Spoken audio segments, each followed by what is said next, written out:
बात करते हैं बस्तर, जहां कभी नक्सली हिंसा की दहशत थी, जहां हर घटना एक घाव बन जाती थी। लेकिन आज उसी बस्तर से एक नई कहानी निकल रही है। शहादत, संघर्ष और बदलाव की कहानी। केंद्र और राज्य सरकार की नक्सल मुक्त भारत की रणनीति ने बस्तर की तस्वीर बदल दी है। देखिए हमारी ये खास रिपोर्ट।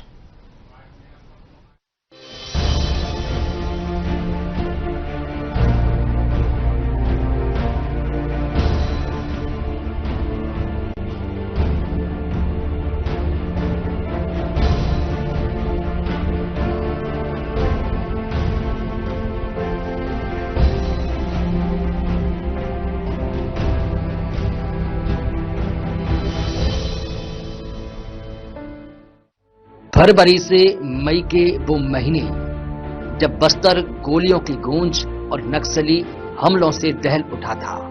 टाड़बेटला, झीरम घाटी और टेकलगुड़म जैसे बड़े हमलों ने पूरे देश को झकझोर कर रख दिया था। हर बार जवानों की शहादत ने एक ही सवाल खड़ा किया, क्या ये कुर्बानी व्यर्थ जाएगी? उसी दौर में उठी आवाज, इन जवानों की शहादत यूं ही व्यर्थ नहीं जाएगी। आज सच बन चुकी है। केंद्रीय गृह मंत्री अमित शाह के नक्सल मुक्त भारत के संकल्प और प्रदेश और सरकार की रणनीति ने बस्तर की तस्वीर बदल दी है। नक्सल मुक्त भारत की ये जीत उन शहीदों को समर्पित है जिन्होंने अपना सर्वोच्च बलिदान दिया है। मैं बस्तर की आराध्य देवी माई दंतेश्वरी के धाम पे अभी मौजूद हूं और जैसा कि मैं आपको बता दूं कि अभी माई दंतेश्वरी के मंदिर ओपन नहीं हुआ है, बट जो यहाँ के कपाट हैं वो नहीं खुले हैं और जल्द वो खुलेंगे। मेरा यहाँ पहुंचना एक बहुत ही विशेष कवरेज को लेकर के है। आपको जैसा कि पता होगा कि बस्तर ने लगातार चार दशकों तक नक्सल का तंज झेला था। इस 4 दशक के इतिहास में कई बड़ी घटनाएं हुई और अब बस्तर नक्सल मुक्त हो गया है। तो हमने कहा कि जिन जवानों ने यहां पर खून, संघर्ष और बलिदान और उनका त्याग, उनको समझने का हम आज प्रयास करेंगे।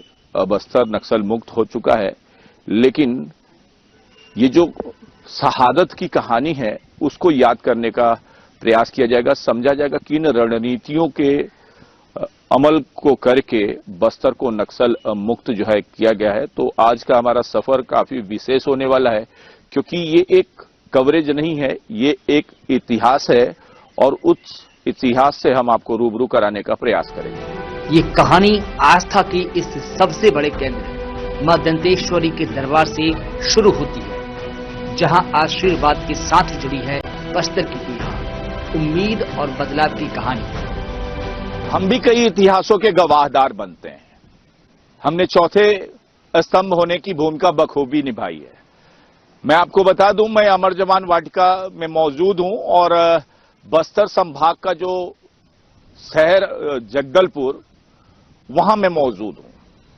मैं आपको बता दूं, अमर जवान वाटिका है ये, और यहां पे हर एक वीर का नाम एक अपनी शहादत की कहानी को लेकर के दर्शाता है।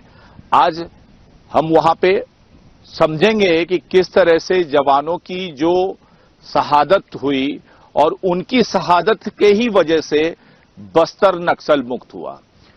इस पीछे के दृश्य को आप देख लें। यहां एक जवान अपने शहीद जवानों को नमन करते हुए, ये पत्थर की तो मूर्ति है लेकिन बहुत सारी कहानियों को दर्शा रही है।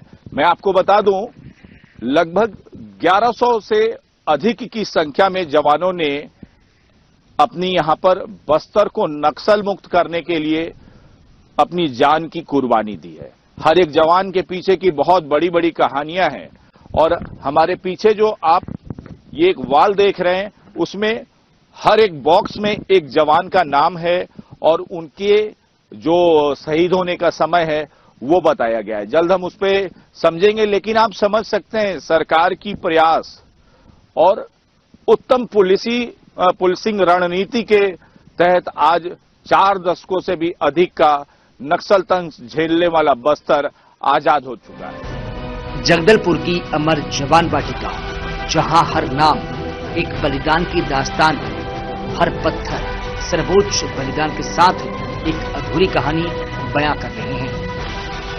मैं अभी बस्तर संभाग के जगदलपुर शहर में मौजूद हूं और मैं आपको बता दूं कि अमर जवान वाटिका में मैं मौजूद हूं और कई कहानियां हैं इस अमर जवान वाटिका की। उन जवानों के शहादत की कई कहानियों को मैं समझने का प्रयास करूंगा। आपको मैं बता दूं कि अमर शहीद जवान जो ये वाटिका है, यहां का एक एक नाम एक एक कहानी को दर्शाता है। यहां पर उन सैकड़ों हजारों वीर शहीद जवानों के नाम को इस वाल में लिखा गया है। हर नाम के पीछे उनके शहादत की एक बड़ी कहानी है। किस प्रकार से इन जवानों ने अपने प्राण को, अपने लहू को निछावर करके बस्तर में अमन चैन सकून स्थापित करने के लिए अपने प्राण को निछावर कर दिया। कई सारी कहानियां हैं और थोड़ा सा मैं आपको दिखाना चाहूंगा इस अमर जवान, जो हमारे जवान हैं, शहीद जवान हैं, उनके सम्मान में जो इस वाटिका को बनाया गया है, ये आपको समझना चाहिए और ये आपको देखना चाहिए। सैकड़ों ऑपरेशन, हजारों गिरफ्तारियां, भारी मात्रा में हथियार जब्त और लगातार घटती नक्सल घटनाएं, ये सिर्फ आंकड़े नहीं, ये उस संघर्ष की कहानी है जिसने बस्तर को बदल दिया।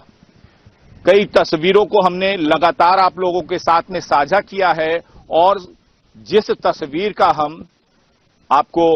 हम बता रहे थे कि हमने पहले ही इस चीज की बात को कह दिया था कि हमारे जो जवान हैं, उन जवानों की शहादत यूं जाए नहीं जाएगी। तो उन जवानों की शहादत का असली नमन भी यही है। अमर जवान वाटिका, जहां हर एक जवान एक कहानी नहीं, उसके पीछे की शहादत और उसके पीछे की कुर्बानी दर्शाता है। तो कई सारी तस्वीरें हमने आपको दिखा दी और मैं आपको कुछ करीब से दिखाना चाहता हूं। इस दीवार को आप देख लें, उनमें हर एक शहीद वीर का नाम उसके जज्बे की कहानी को दर्शाता है। इसमें सबसे पहला नाम खिलावन बिसेन जी का है और जो ये उनका समय लास्ट मैं बता दूं 18/1/2001 की।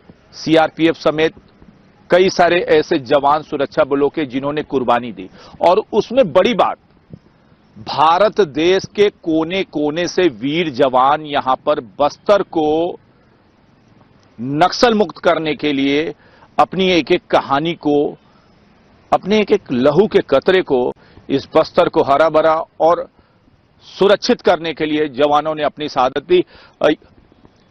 लेकिन एक चीज आप समझ लें, हमारा बस्तर नक्सल मुक्त हो चुका है और इस नक्सल मुक्ति के गवाह ये सारे नाम तो हैं ही, लेकिन आज एक इतिहास जो बस्तर में लिखा जा चुका है, उसके बड़े गवाह हमारे यहाँ के आईजी पी सुंदर राज साहब हैं और हमारे साथ में मौजूद है। और इस गंभीरता को हम आपको दिखाने के लिए इस वाल के सामने खड़े हैं कि आप देख लें, हजारों की संख्या है इनकी और देश के कोने कोने, नागालैंड, इतने दूरस्थ क्षेत्र से जवान, मैं अगर पूरे भारत देश का नाम गिनाऊंगा तो कोई भी ऐसा एक क्षेत्र नहीं है जहां के जवानों ने यहां पे बस्तर में अपनी कुर्बानी नहीं दी। बस्तर को नक्सल मुक्त कराने के लिए इस जवानों की भूमिका को समझने का प्रयास करेंगे और सर आप हमारे साथ में हैं और इस इतिहास के, इस मंजर के गवाह हैं आप, क्योंकि आपके सामने ही वो निर्णायक लड़ाई जो है लड़ी गई। आपकी जो पुलिसिया रणनीति थी जिसने आज बस्तर को नक्सल मुक्त कर दिया। सर वो जो दौर थे जब ये बड़ी लड़ाई जो है नक्सलियों के खिलाफ पुलिस की थी और मुझे याद आता है कि 5 साल पहले असंभव सा लगता था कि कैसे बस्तर को नक्सल मुक्त किया जाएगा। तो इन जवानों की शहादत की क्या वो कहानियां रही होंगी, थोड़ा सा मैं आपके मुख से जो है सुनना चाहता हूं कि किस तरह से हमारे जवानों ने अपनी सहभागिता बस्तर को नक्सल मुक्त करने के लिए लड़ी। जी नमस्कार। बस्तर क्षेत्र की शांति, सुरक्षा और विकास के लिए हमारा लगभग 1500 से अधिक जवानों ने अपना सर्वोच्चतम बलिदान दिया। स्थानीय पुलिस बल, केंद्रीय अर्धसैनिक बल, DRG, STF, Bastar fighters, Chhattisgarh arm police, इस प्रकार वर्ष 2001 से लेकर राज्य गठन के पश्चात यदि अब तक यदि देखे जाएगा 1500 से अधिक हमारा वीर जवानों ने सर्वोच्चतम बलिदान दिया और उन सबके बलिदान को आज हम नमन करते हैं। उनकी बलिदान और उन क्षेत्र के जो नागरिक है, जनप्रतिनिधिगण है, हमारा मीडिया के साथीगण के भी कई लोग का सर्वोच्चतम बलिदान हुआ इस क्षेत्र के हित के लिए, उन सबको भी हम नमन करते हैं। भारत सरकार और छत्तीसगढ़ शासन के एक स्पष्ट मंशा थे इलाके में नक्सल गतिविधि को पूर्ण रूप से मुक्त कराना है। इस संकल्प को आगे बढ़ाने के लिए हमारा सुरक्षा बल सदस्य जिसमें DRG, Bastar fighters, STF, cobra, CRPF, BSF, ITBP, SSB, Chhattisgarh police, स्थानीय प्रशासन, क्षेत्र की जनता, जनप्रतिनिधि है, समाज के वरिष्ठ जन और सभी ने मिलकर इस अभियान को, इस संकल्प को मजबूती से आगे बढ़ाए हैं और उसके परिणाम आज हम 2026 की इस समय में हम लोग ये दावा कर सकता है बस्तर संभाग पूर्ण रूप से नक्सल गतिविधि से मुक्त हो गई और आने वाला समय बस्तर का जो पहचान है एक सकारात्मक रूप से इधर की जो प्राकृतिक सौंदर्यता है, इधर की जो सांस्कृतिक विरासत है और अन्य सकारात्मक चीजों के लिए बस्तर जाना जाएगा। सर कुछ चीज और आपके साथ में मैं जानने का प्रयास करूंगा कि आपने प्रकृति सौंदर्य की बात कही और वाकई में नक्सल इतनी चुनौती थी। बाहर में जो एक मंजर दिखाया जाता था, जिस मंजर में ये बताया जाता था कि नक्सल ग्रसित होने की वजह से जो बाहरी लोग हैं जब यहाँ पे आएंगे तो उनको नाना प्रकार की कठिनाइयों का सामना करना पड़ेगा और पर्यटन के यहाँ मुझे लगता है कि परिपूर्ण स्रोत हैं, कई सारे झरने हैं और कुटुमसर जैसी गुफाएं हैं। बीजापुर की अगर हम बात करें तो वहां भी कई सारे ऐसे विजुअल हैं जिन विजुअल को देखने के लिए जो है बाहर से लोग आते हैं।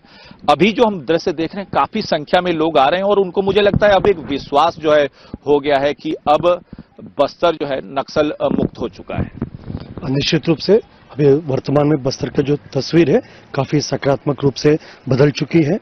बस्तर अभी इधर का जो सांस्कृतिक विरासत के लिए चित्रकूट वाटरफॉल, सीरतगढ़, कुडुमसर केव्स, डोलकल बारसूर है, नंबी वाटरफॉल्स है, हांदावाड़ा और इधर का जो दशहरा है, इस प्रकार इधर का प्राकृतिक सौंदर्य और सांस्कृतिक विरासत के लिए अभी पहचान बनते जा रहा है। इसको देखने समझने के लिए काफी बड़ी संख्या में बाहर से पर्यटक आ रहा है और इससे स्थानीय युवा युवतियों को एक रोजगार के अवसर के साथ साथ इधर का लोकल इकोनॉमी को भी एक बूस्टअप मिल रहा है। इस प्रकार बस्तर में वर्तमान में जो पूर्व में जो नक्सल गतिविधि कारण से एक नकारात्मक आइडेंटिटी बन गए थे वो बदलते हुए एक सकारात्मक और वाइब्रेंट आइडेंटिटी अभी बनते जा रहे हैं। इससे क्षेत्र के जनता के लिए और बस्तर इलाका के लिए आने वाले समय में काफी एक अच्छा नया पहचान मिलेगा। इसमें सबका एक इच्छा भी है और उसी दिशा में लगातार कार्रवाई भी जारी है।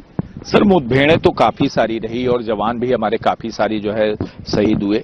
बाद में जब आप लोगों ने पूरी तरह से इसको समझ लिया तो लगातार ये मंजर जो है चालू हुआ कि अब जो हमारे जवान थे वो नक्सलियों के ऊपर भारी पड़ते थे। नक्सलियों की कौन सी ऐसी ट्रिक थी जो हमें चुनौती जैसे लगती थी? कहते हैं कि जब नक्सलियों की बात आ जाती है तो गोरिल्ला वार की बात कहते हैं कि वो बड़े उसमें निपुण हैं और उससे हम लोगों को काफी सारा नुकसान पहुंचता है। तो कौन सी आप लोगों ने उस समय जो है इस चुनौती को किस प्रकार से स्वीकारा और ये जो इनकी गोरिल्ला वार थी वो निपटने के लिए जो है किस प्रकार से आप लोगों ने प्रयास किया? सीपीएम मोदी संगठन हमेशा एक हिंसा के बल पर आगे चलने वाला संगठन रहा। गुरिल्ला वॉरफेयर के माध्यम से सुरक्षा बल के ऊपर एम्बुश अलग अलग प्रकार का घटना को अंजाम देते हुए सुरक्षा बल को तो काफी बड़ी क्षति पहुंचा, साथ साथ क्षेत्र के निर्दोष ग्रामीण महिला, बच्चे, बुजुर्ग सबको भी माओवादियों के गतिविधि कारण से कहीं न कहीं नुकसान उठाना पड़ा है। माओवादियों के आईडी के चपेट में आने से अनेक हमारा ग्रामीण, बच्चे, इवन मवेशी, जंगली जानवर तक उनका जान चले गए थे और सुरक्षा बल को तो काफी बड़ी क्षति हुआ भी है। माओवादियों के इस प्रकार का मोडस ऑपरेंडी को देखने समझने के पश्चात हमारा सुरक्षा बल ने अपना रणनीति में काफी आवश्यक बदलाव भी किया गया। उसके लिए शासन द्वारा आवश्यक ट्रेनिंग, जंगल वॉरफेयर ट्रेनिंग में हमारे यहाँ कांकर में भी है और देश के अन्य जितना भी बेस्ट ऑफ द इंस्टीट्यूशंस है उधर भी हमारे जवान को ट्रेनिंग दिया गया और साथ साथ जो साधन संसाधन की जो आवश्यकता है शासन द्वारा समय पर उसको भी उपलब्ध कराया गया। इन सब के परिणाम स्वरूप हमारे जवानों का जो मजबूत मनोबल थे, पूर्व में जो घटनाक्रम हुआ उससे क्या कुछ कमी रह गई उसको सीखते हुए और नया एक स्ट्रैटेजी के तहत कार्रवाई की गई थी, जिसके परिणाम स्वरूप सीपीएम मोदी संगठन का टॉप लेवल कैडर से लेकर नीचे लेवल उनका जो ग्रास रूट लेवल कैडर्स और मिलिशिया कैडर्स, इस प्रकार पूरा संगठन का नेटवर्क ध्वस्त हो गई है। माओवादी संगठन का भी नाम और निशान पूर्ण रूप से भी समाप्त हो चुकी है।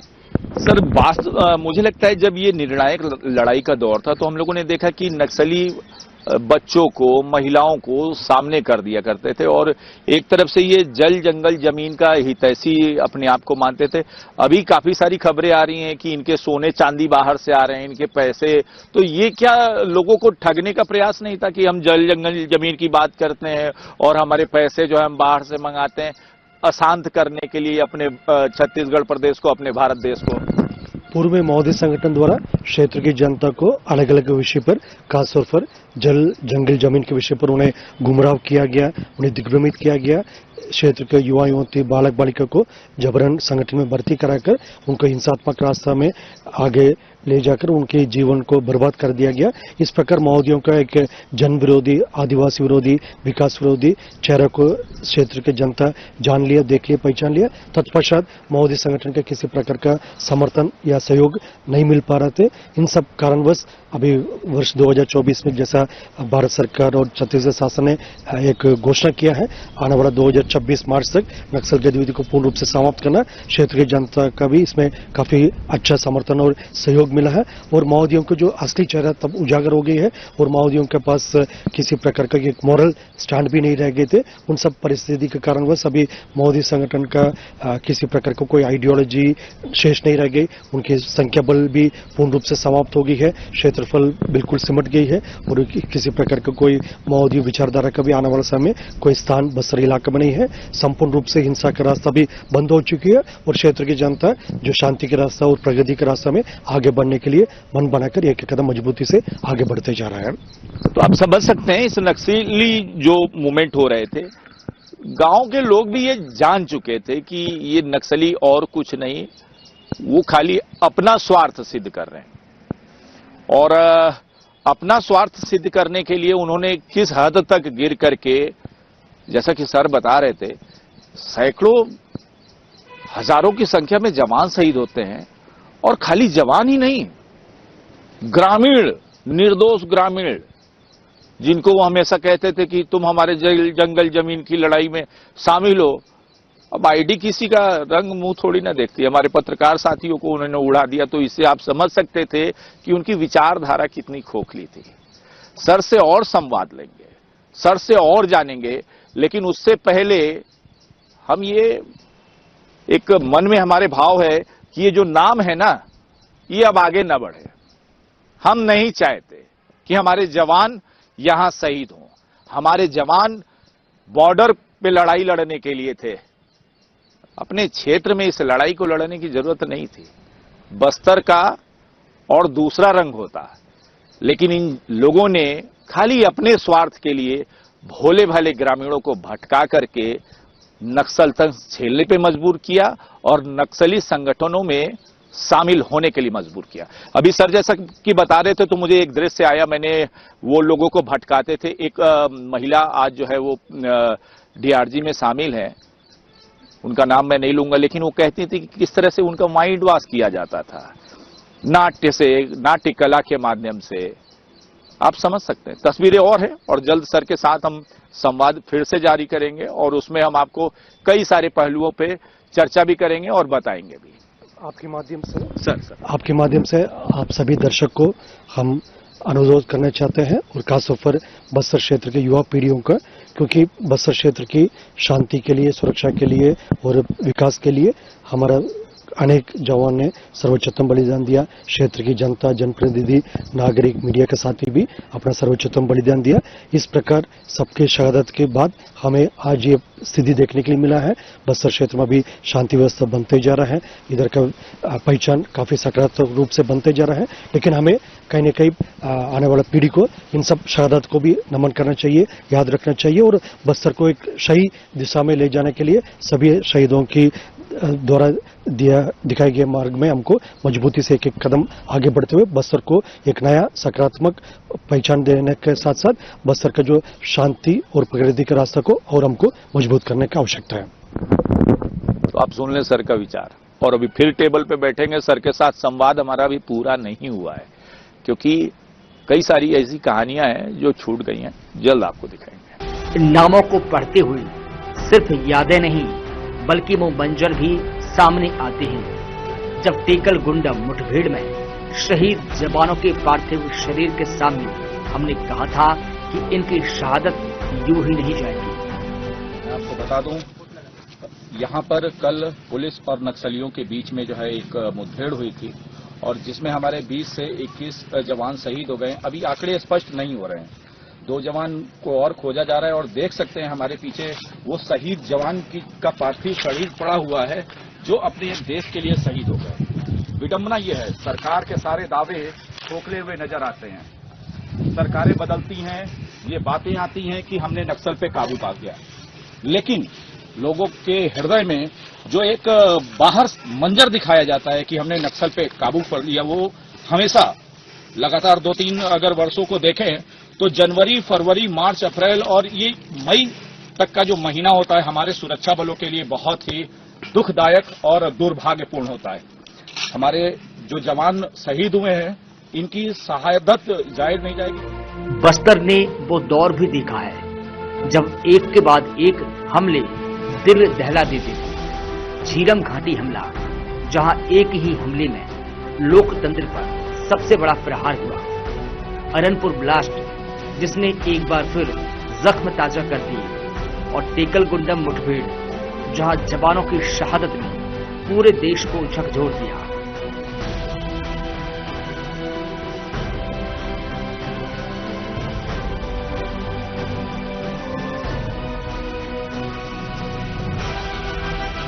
लेकिन हर हमले के बाद रणनीति बदली, हौसला और मजबूत हुआ और शुरू हुई बस्तर को बदलने की जंग। इसी जंग के अहम किरदार बस्तर आईजी सुंदरराज, जो सिर्फ आदेश देने वाले अधिकारी नहीं बल्कि इस लड़ाई के जमीनी चेहरा हैं।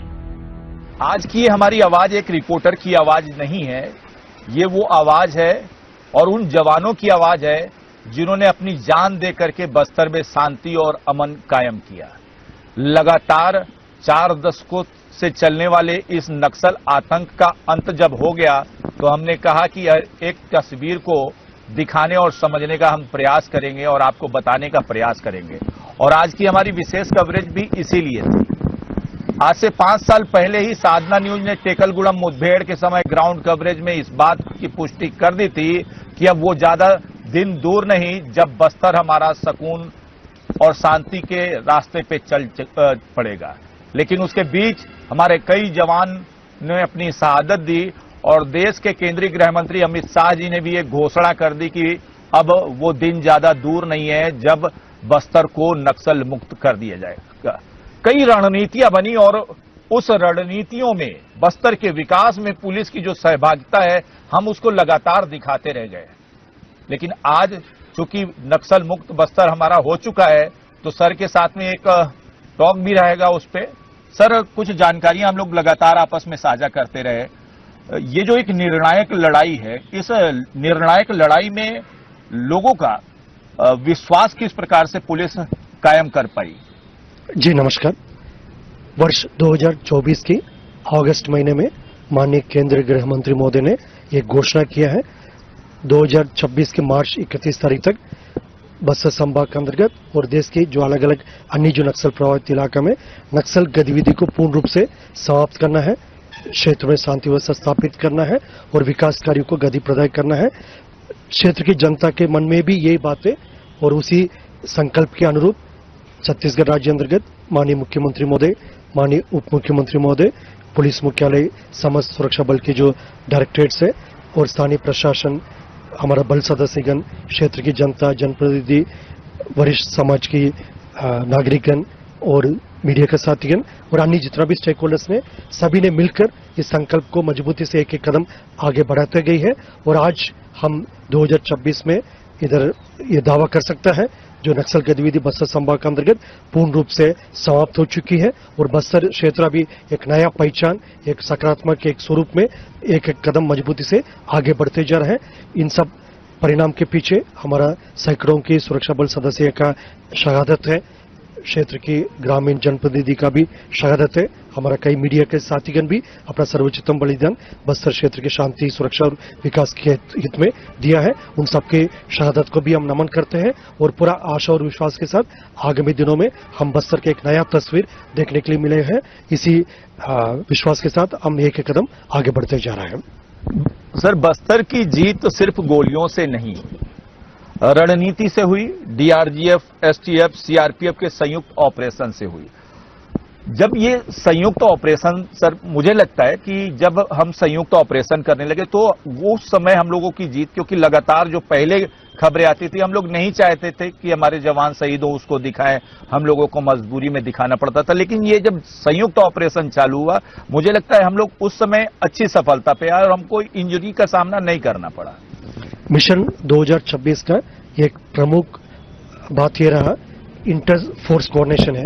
हमारे पास स्पेशल फोर्सेस जिसमें DRG, Bastar fighters, STF, cobra, केंद्रीय अर्धसैनिक बल जैसा CRPF, BSF, ITBP, SSB, Chhattisgarh police और अन्य अलग राज्यों में जो दूसरे प्रकार के जो स्पेशल फोर्सेस है और उधर का राज्य पुलिस बल है, इन सब के बीच में बेहतरीन तालमेल स्थापित करने के लिए अलग अलग समय पर एक interstate coordination mechanism, inter force coordination mechanism, ये सब का क्रियान्वयन किए गए थे, जिसके परिणाम स्वरूप वर्तमान में एक अच्छा रिजल्ट हमको देखने के लिए मिल रहा है। पूर्व में माओवादी द्वारा एक इलाका में अभियान संचालित करने के समय सुरक्षा कुछ अन्य इलाके में सुरक्षित ठिकाना ढूंढकर भाग जाते थे, लेकिन वर्तमान की परिस्थिति में माओवादी के पास ऐसा कोई ऑप्शन नहीं रह गई है। सभी इलाके में एक संयुक्त रूप से अभियान संचालित की गई, जिसके परिणाम स्वरूप माओवादियों को भागने छुपने के लिए कोई स्थान नहीं बच गए थे। यदि पाताल में जाए या आकाश में जाए, पहाड़ी में जाए, नदी में जाए, नाला में जाए, कहां पर भी जा रहे थे, हमारा सुरक्षा बल उनको ढूंढ निकलकर उनके खिलाफ प्रभावी रूप से कानूनी कार्रवाई की गई, जिसके कारण से माओवादी संगठन का पूरा स्ट्रक्चर ध्वस्त हो गई। उनके पास कोई कैडर स्ट्रेंथ अभी शेष नहीं रह गई। उनका पूर्ण जो संगठन है पूर्ण रूप से समाप्त हो चुकी है। सर, नक्सलियों का कोर राजधानी कहा जाता था पुअर्ती को, और उन क्षेत्रों में मैं थोड़ा सा समझना चाहूंगा आपसे कैंपों को बैठाने में किन किन चुनौतियों का आप लोगों को सामना करना पड़ा, क्योंकि कई बार ऐसा देखा जाता था कि कैंप का हमेशा जो ये ग्रामीण थे ये विरोध करते थे। हमारा बस्तर संभाग लगभग 42,000 स्क्वायर किलोमीटर इलाका का एक काफी बड़ी क्षेत्रफल की इलाका है। हम अक्सर बस्तर क्षेत्र को केरलम राज्य और अन्य जो स्टेट के जो नॉर्थ ईस्टर्न स्टेट्स के राज्य से भी हम कंपेयर करते हैं। इवन जो विदेशी राज्य जैसे बेल्जियम जैसे राज्य से भी हम क्षेत्रफल से बड़ा है। इन इलाका को सुरक्षित करने के लिए हमारे पास पूर्व में इतना पर्याप्त संख्या में पुलिस बल या थाना या कैंप्स का संख्या नहीं थे। उसको फायदा कहीं ना कहीं माओवादी ने उठाकर जो इलाका में अपना आधार क्षेत्र बनाने के लिए उन्होंने एक साजिश के तहत काम किया। इस विषय को समझने के पश्चात शासन की मंशानुरूप इलाका में वनांचल क्षेत्र, सीमावर्दी या अन्य इलाका में नवीन सुरक्षा कैंप, जिसमें स्थानीय पुलिस बल का भी है और केंद्रीय अर्धसैनिक बल का भी नवीन सुरक्षा कैंप स्थापित किए गए थे।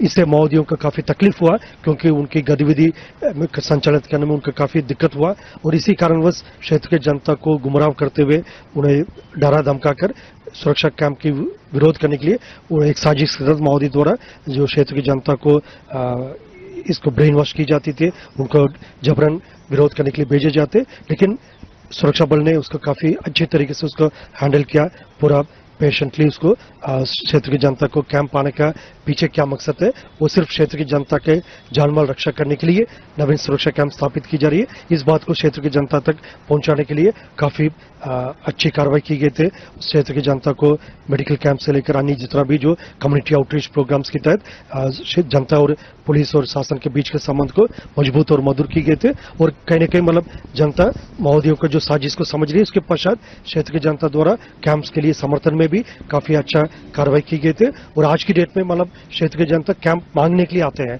पूर्व में माओवादियों के साजिश के कारण से कहीं न कहीं कैंप का विरोध की स्थिति देखने मिलते थे, लेकिन वर्तमान की परिस्थिति में कैंप को मांगते हुए क्षेत्र की जनता संपर्क करते हैं। इस प्रकार के एक सकारात्मक परिवर्तन हमें देखने के मिल रहा है।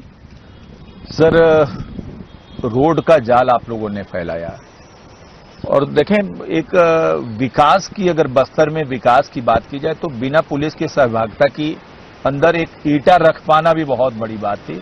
ये लोग माइंड वॉश करके लोगों का विरोध कराते थे, कई सारी तस्वीरें मैं बताऊंगा तो रात दिन सुबह शाम पूरा कम पड़ जाएगा।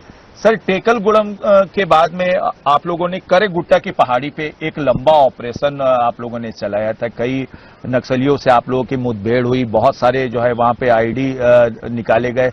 वहां के जब व्यू आ रहे थे, कुछ कुछ देखने को हम लोग को मिल जाते थे वायरल वीडियो, तो हॉलीवुड के सीन की जैसी अनुभूति होती थी। करेगुट्टा की पहाड़ी को किस तरह से आप लोगों ने सफल किया? जिस तरीके से विगत समय में माओवादियों के खिलाफ प्रभावी रूप से अभियान संचालित की गई, खासतौर पर उनकी जो आधार क्षेत्र मानने वाला नेशनल पार्क इलाका है, अबुझमाड़ क्षेत्र है और interstate border, inter district border इलाका में, तब उनके खिलाफ प्रभावी रूप से कार्रवाई की गई थे।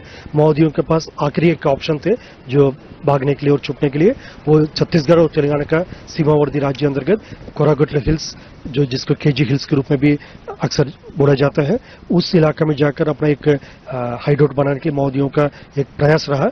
इस विषय को समझने के पश्चात सुरक्षा बल ने कोरागुट हिल्स में भी मई 2025 में लगातार 21 दिन प्रभावी रूप से अभियान संचालित की गई, जिसमें अंत में 31 माओवादी का इसका डेड बॉडी भी सुरक्षा बल ने रिकवर किया गया और साथ साथ माओवादियों का हथियार बनाने का जो फैक्ट्री है और अन्य जितना भी आईडीज और आर्म्स अम्युनिशन काफी बड़ी संख्या में बरामद की गई।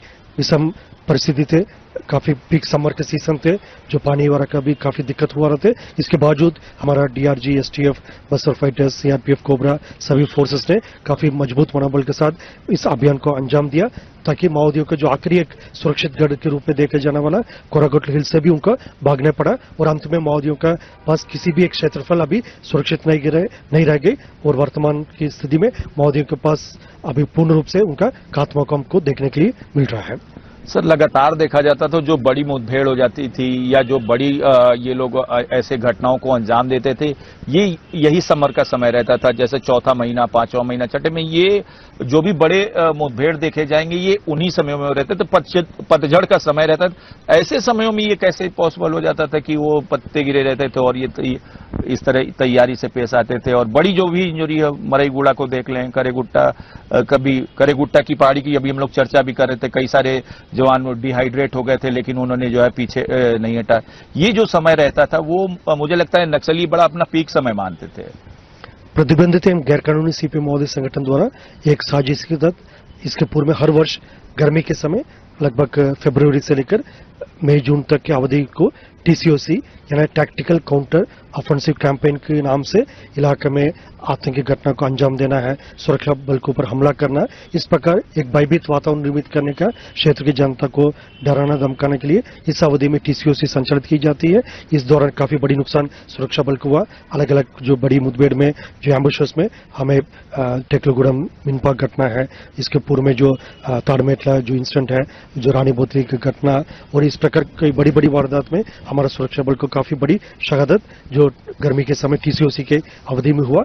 लेकिन उसके पश्चात सुरक्षा बल ने इस अवधि में भी एक बेहतर रणनीति के साथ कार्रवाई की गई। इसके पश्चात वर्ष 2022, 23, 24, 25, 26 में विगत 5 साल में जो माओवादियों का टीसीओसी अवधि पूर्ण रूप से अभी बंद हो गई है, उनके पास ऐसा कोई ताकत नहीं बच गई है टीसीओसी अवधि संचालित करना और हमारा सुरक्षा बल के ऊपर हमला करने का। सुरक्षा बल का बेहतर एक रणनीति रहा, एक स्ट्रैटेजी रहा, जिसके कारण से माओवादियों का जो आखिरी एक टीसीओसी वो भी जो समाप्त हो चुकी है और वर्तमान में हमारा सुरक्षा बल ने काफी एक अपर हैंड थे और काफी एक अच्छी स्थिति में हम लोग पहुंच चुके हैं। सर, कई सारे आपके अनुभव रहे होंगे और सरकार ने भी बिल्कुल मुझे लगता है फ्री हैंड दे दिया था कि बिल्कुल अब ये डेडलाइन है और आप लोगों को करके दिखाना है। बहुत सरकार का भी प्रयास रहा चारों तरफ से, क्योंकि एक जो पावर उधर से मिलनी थी वो आप लोगों को बिल्कुल जो है एनर्जी से मिल रही थी। आपका क्या अनुभव रहा है सर, ये नक्सल क्यों पनपा और अब ये अंत के बाद में बस्तर को क्या मिलने वाला है? मैं थोड़ा सा आपका अनुभव जानना चाहता हूं सर। वर्ष 1990s में तब माओवादी ने बस्तर क्षेत्र के अंतर्गत प्रवेश किया। उस समय हम मध्य प्रदेश के पार्ट थे और सीमावर्ती में आंध्र प्रदेश में जो नक्सल गतिविधि रहा, इस इलाके में माओवादी द्वारा बस्तर क्षेत्र में सिर्फ एक सेफ शेल्टर लेने के लिए प्रवेश किया। बाद में क्षेत्र की जनता को जल जंगल जमीन के विषय पर उन्हें दिग्भ्रमित किया, उनको गुमराह किया गया और कंपलसरी रिक्रूटमेंट के माध्यम से इलाके में कम उम्र का बालक बालिका युवा युवतियों को संगठन में भर्ती कराकर उनके हाथ में बंदूक देकर हिंसात्मक गतिविधि में उनको शामिल कर पूरे एक साइकिल में उनको डाल दिया गया ताकि वो युवा युवती वापस भी गांव में नहीं आ पाए थे और उनके मन में बाइकट एक वातावरण डाल दिया गया, यदि आप वापस गांव चले जाएगा तो फिर आपके खिलाफ कानूनी कार्रवाई हो जाए करके मोदी ने क्षेत्र की युवा युवती को भी अपने कब्जे में रखने के लिए कोशिश की गई थी। इस प्रकार एक परिस्थिति रहा। तब राज्य गठन हुआ 2000 में, उसके पश्चात शासन द्वारा अलग अलग कार्य योजना के तहत इस समस्या को समाधान करने के लिए काम किए गए थे।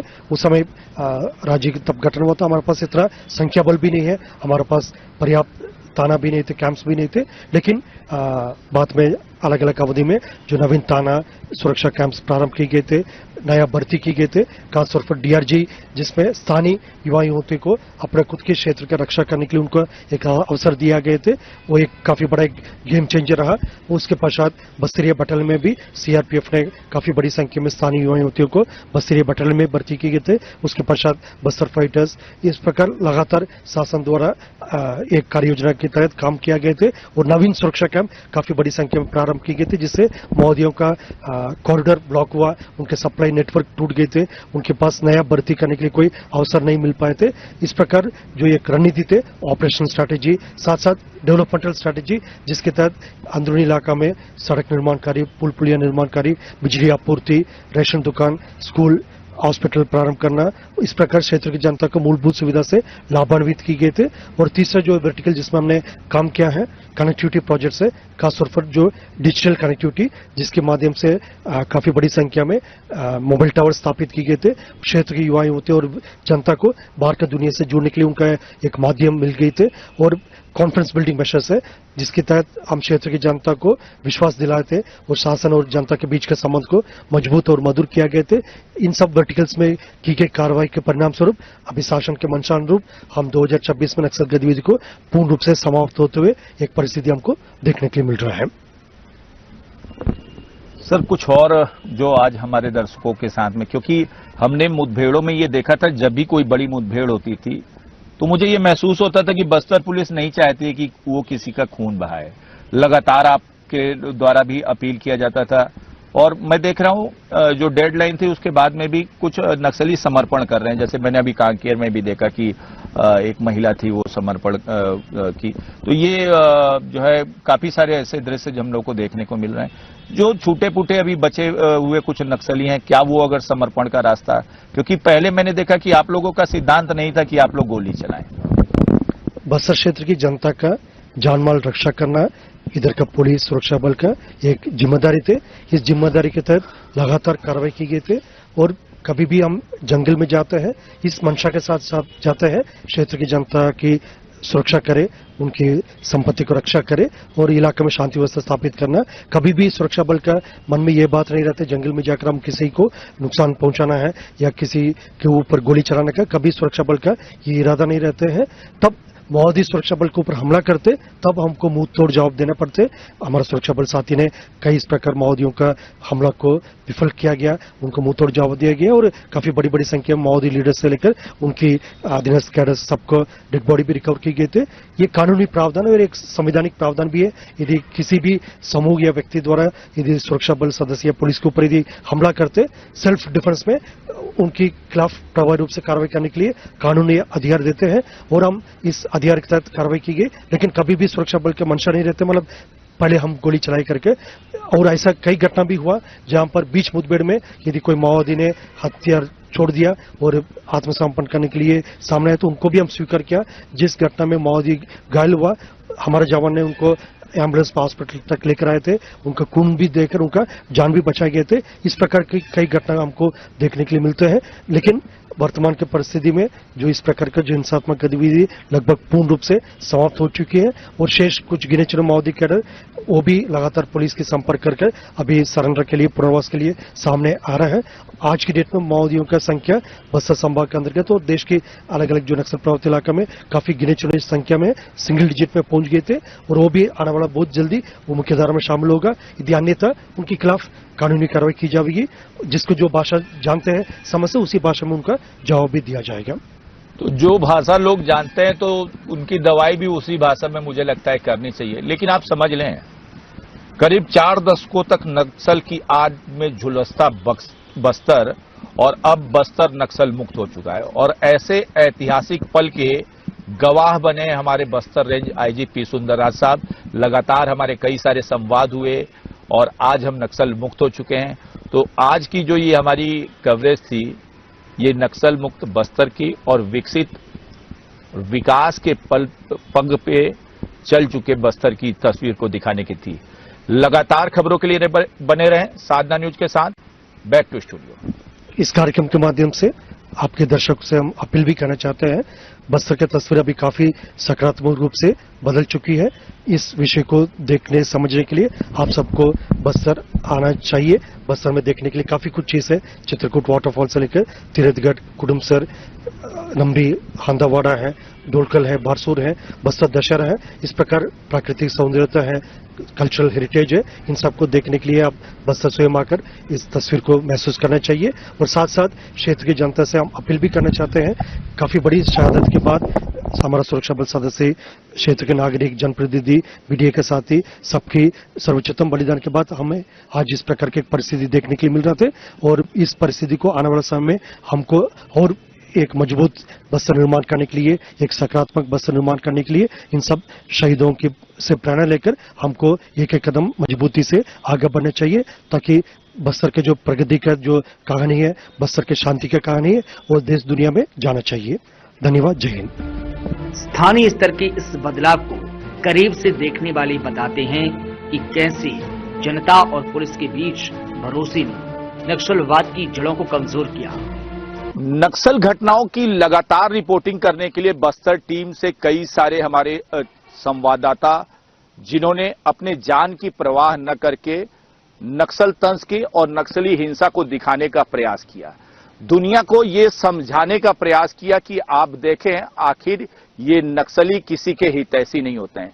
आकाश हमारे साथ में, लेकिन आकाश के साथ में मैं आपको बता दूं, हमारे सहयोगी सुकमा सहयोगी अनवर हुसैन, हमारे सहयोगी बीजापुर सहयोगी प्रसून शर्मा, हमारे सहयोगी नारायणपुर सहयोगी तेन सिंह ठाकुर और कांकेर के हमारे सहयोगी जो हमारे वहां जिला ब्यूरो है नितेश्वर देवांगन, इन पूरी टीम ने हमने आपको सच दिखाने का प्रयास किया।